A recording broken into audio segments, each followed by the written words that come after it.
श्री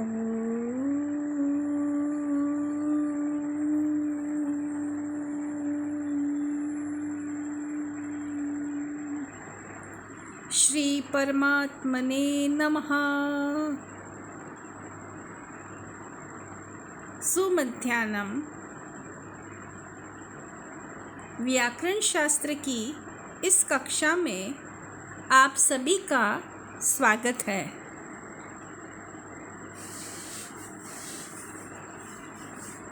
व्याकरण महाभाष्य के पस्पशानिक का आज हम अध्ययन करेंगे। व्याकरण शास्त्र के अध्ययन के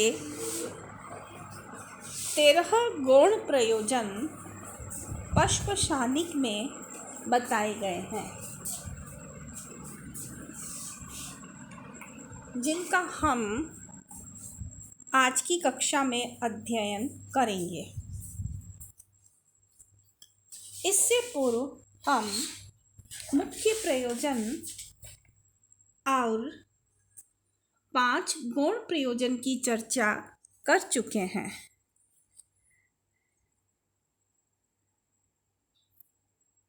आज की कक्षा में हम व्याकरण शास्त्र के अध्ययन का जो षष्ठ प्रतीक रूप प्रयोजन है, विभक्तिम कुर्वन्ति, इसके बारे में अध्ययन करेंगे।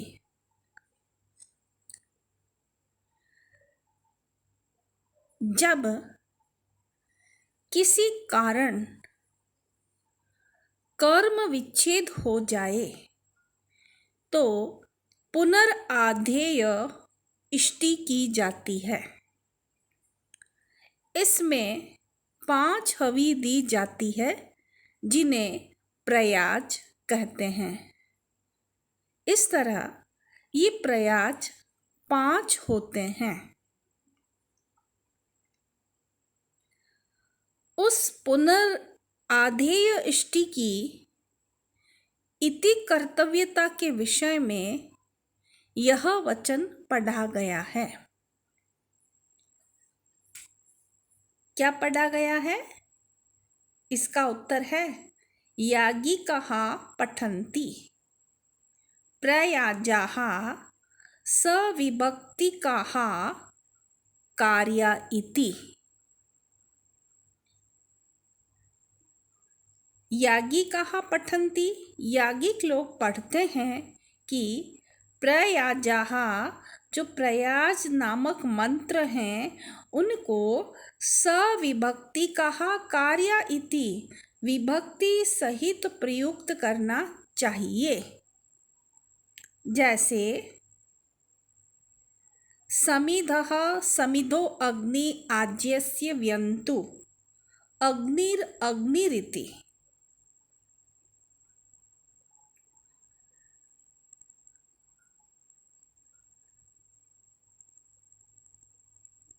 अब यहाँ प्रश्न होता है कि ये पहले ही विभक्ति सहित पढ़े गए हैं, फिर इनके विधान का क्या अर्थ है?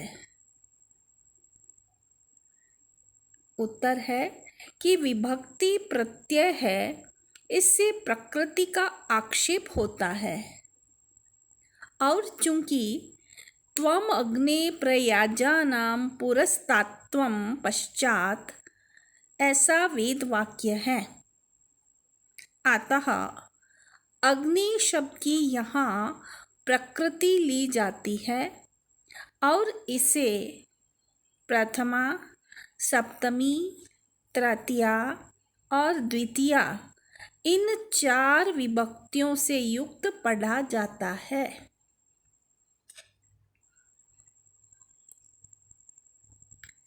समिधो अग्नि आज्यस्य वेन्तु इत्यादि 5 मंत्र हैं।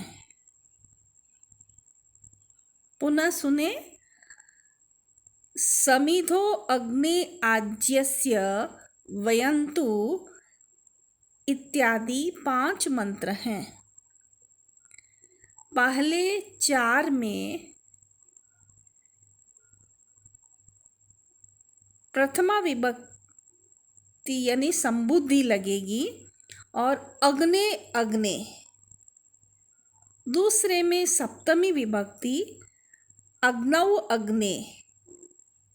तीसरे में तृतीया विभक्ति अग्निना अग्ने और चतुर्थ में द्वितीया विभक्ति अग्निम अग्ने। इस प्रकार प्रकरणानुसार अग्नि शब्द को विभक्त्यंत बनाकर प्रयुक्त करना चाहिए।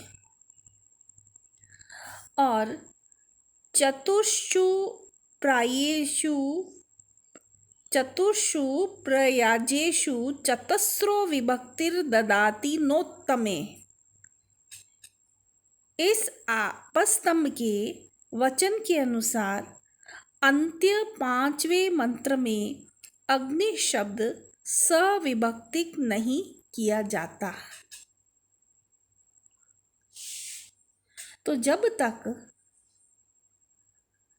हमें व्याकरण का ज्ञान नहीं होगा तो प्रयाज नामक मंत्र विभक्ति सहित प्रयुक्त नहीं किए जा सकते। इसलिए व्याकरण का अध्ययन करना चाहिए।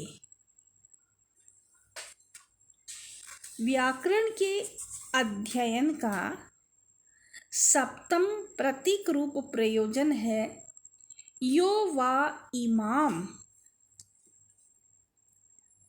इसका अर्थ है यो वा इमाम पदशः स्वरशो अक्षरश्च वाचं विदधाति स आर्त्विजीनो भवति।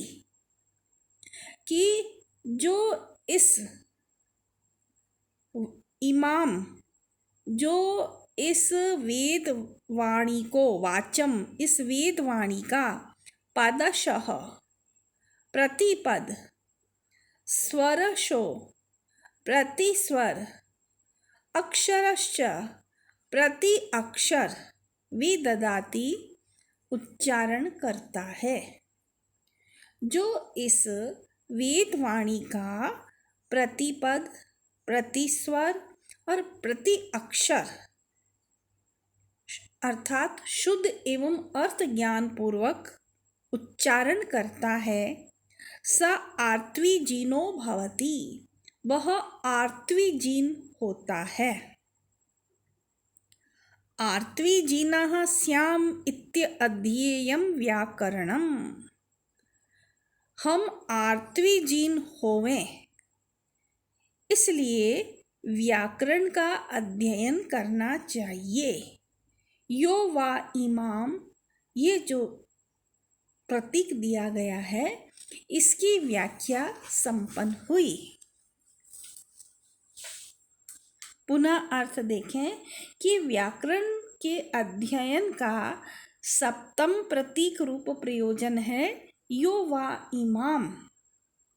इसका अर्थ है कि यो वा इमाम पदशः स्वरशो अक्षरश्च वाचं विदधाति। कि जो मनुष्य इस वेद वाणी को जो कि संस्कृत की वाणी है इसे पदशः अर्थात सुबंत तिगंत रूप शुद्ध पदों के साथ और स्वर कैसे उदात्त अनुदात्त आदि शुद्ध स्वरों के साथ और व्यंजन जन्य स्वरों के साथ ठीक प्रयुक्त करता है स आर्त्विजीनो भवति। वह आर्त्विजीन होता है। हम आर्त्विजीन बने इसलिए हमें व्याकरण का अध्ययन करना चाहिए। इस मंत्र में आया जो आर्त्विजीन शब्द है इसकी व्युत्पत्ति 2 प्रकार से की जा सकती है। पहला है ऋत्विजम अर्हति आर्त्विजीनः। इस शब्द का अर्थ है यजमान कि जो ऋत्विक कर्म के अर्हति योग्य है, अर्थात जो अच्छी प्रकार से ऋत्विक का काम कर सकता है वह पुरोहित आर्त्विजिन कहलाता है।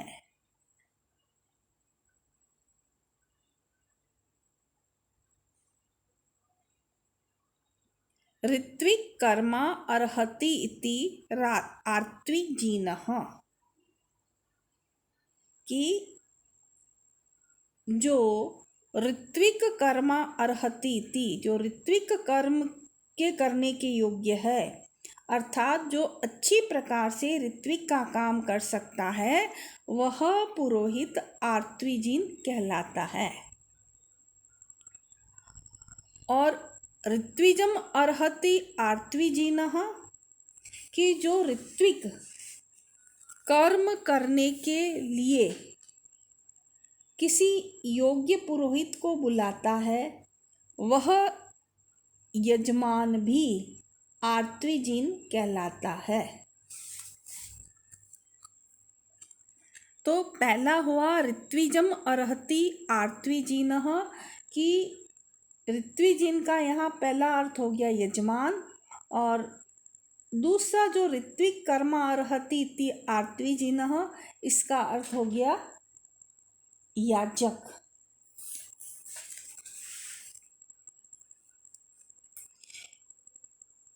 भाव है कि जो ऋत्विक कर्म के योग्य है, अर्थात अच्छी प्रकार से ऋत्विक का काम कर सकता है वह पुरोहित आर्त्विजिन कहलाता है। ठीक प्रकार से यज्ञ आदि कराने वाला जो विद्वान है वह आर्त्विजिन होता है। और दूसरा अर्थ है कि जो ऋत्विक कर्म कराने के लिए किसी योग्य पुरोहित को बुलाता है वह यजमान भी आर्त्विजिन कहलाता है। अर्थात अच्छी प्रकार से शास्त्र विधि पूर्वक यज्ञ कर्म करने कराने वाले को भी आर्त्विजिन कहते हैं।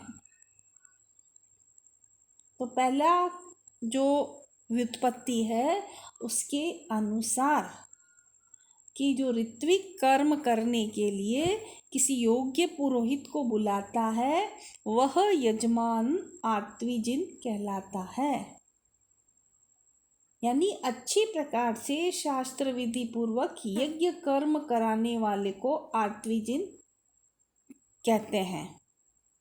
और जो अच्छी प्रकार से ऋत्विक का काम कर सकता है वह पुरोहित भी आर्त्विजिन कहलाता है।